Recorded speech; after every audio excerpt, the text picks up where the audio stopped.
সিনেক্রাক্স। Cinema আর গল্পের মেলবন্ধনকারী সিনেক্রাক্সে আপনাদের স্বাগত। আজ আমরা আপনাদের জন্য নিয়ে এসেছি একটি রোমাঞ্চকর ও বেঁচে থাকার সংগ্রামে ভরা সিনেমার কাহিনী, যার নাম সারভাইভাল আইল্যান্ড।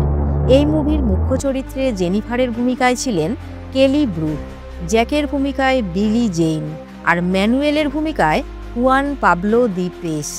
আসুন শুরু করা যাক এই রোমাঞ্চকর যাত্রা।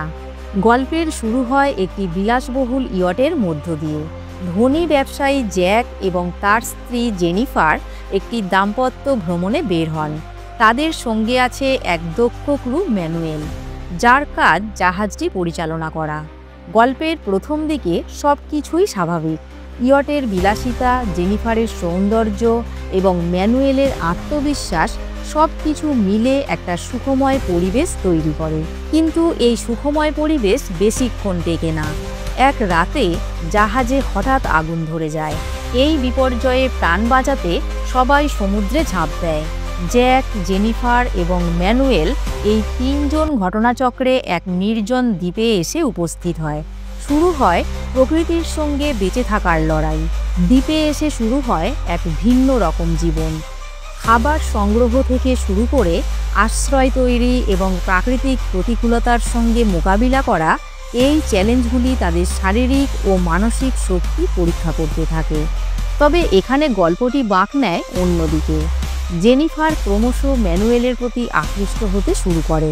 ম্যানুয়েলের বুদ্ধি, সাহস ও সাহায্যের মনোভাব তাকে জ্যাকের থেকে বেশি নির্ভরযোগ্য করে তোলে। অন্যদিকে জ্যাক ক্রমেই সন্দেহপ্রবণ ও রাগী হয়ে ওঠে। তাদের সম্পর্কের মধ্যে তৈরি হয় এক টানাপোড়েন। একদিকে টিকে থাকার সংগ্রাম, অন্যদিকে প্রেম এবং অবিশ্বাসের গভীর দোলাচল। জ্যাক একদিন মাছ ধরতে যাওয়ার জন্য ম্যানুয়েলের সানগ্লাস চুরি করে। এই তুচ্ছ বিষয় নিয়ে জ্যাক এবং ম্যানুয়েলের মধ্যে বড় ধরনের বিবাদ শুরু হয়।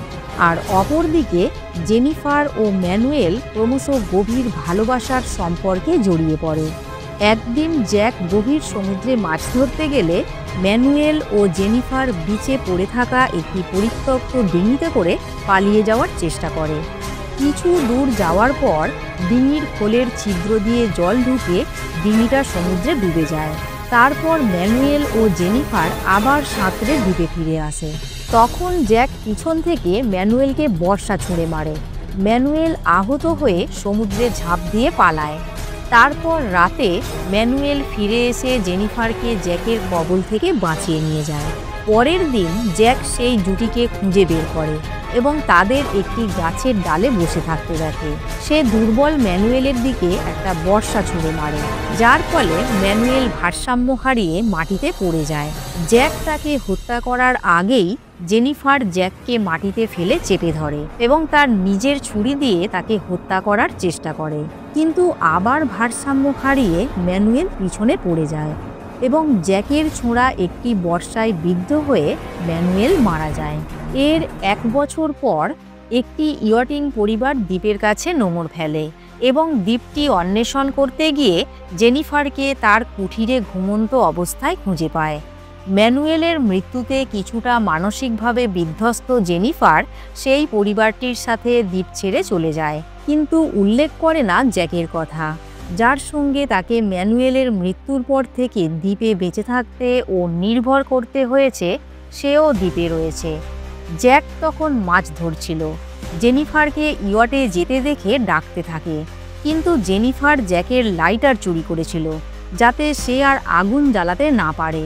জেনিফার শেষ পর্যন্ত প্রতিশোধ নেয় এবং জ্যাককে উপেক্ষা করে। নৌকার ভেতরের পরিবারও জ্যাকের ডাক শুনতে পায় না।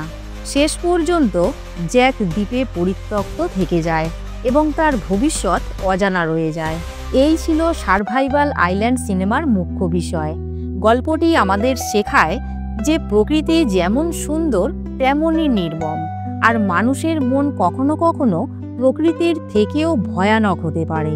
বন্ধু, এই গল্পটি আপনাদের কেমন লাগলো তা কমেন্ট করে জানাবেন। সিনেক্রাক্সে এমনই চমৎকার গল্প ও বিশ্লেষণ পেতে চ্যানেলটি সাবস্ক্রাইব করে আমাদের সঙ্গে থাকুন। শীঘ্রই ফিরে আসছি পরবর্তী গল্প নিয়ে। সবাই ভালো থাকবেন।